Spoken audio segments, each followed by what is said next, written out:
Колку сме запознаеме во разговор со овие млади луѓе, можам да кажам дека имат информации, дека не се тоа млади луѓе кои што прв пат се запознаваат со сајбер насилство, сега за разлика некои и дошле до некој сајбер насилство на некој ниво, знаат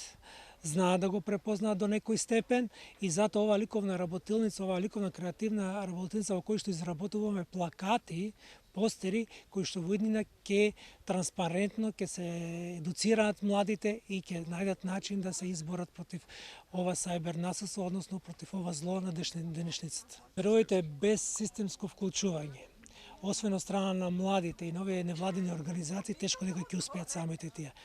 На државата и оврска да ги заштитат младите луѓе и мора да се што побрзо вклучат во вакви едукативни работилници со децата, со младите генерации за да го спречат се тоа.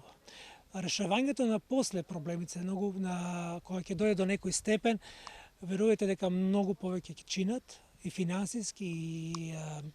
да кажам на еден психолошки дел кој што се нападнати овие млади луѓе и многу потешко е да се реши проблемот. Затоа државата не смее да чека, не смее да биде пасивна во овој дел, туку одма мора да биде вклучена и да се стави се тоа на еден повисок степен во самата држава. Нормално дека треба да има измени на се тоа, оно што јас го познавам треба, но треба да влезе борбата против сајбер насилството во образованието. Имаме информатика, не како предмет, но треба да се збогати со содржини за препознавање и борба против сајбер насилството. И мислам дека тоа треба да бидат првите содржини кои ќе се изучуваат во предметот на информатика. И не само на информатика, тука зборувам и за другите предмети, и ликовно образование, исто така треба да биде застапено од таа графичка страна сајбер насилството. Видеоигрите кои што покажуваат убиства, злосторства, нели се до тоа,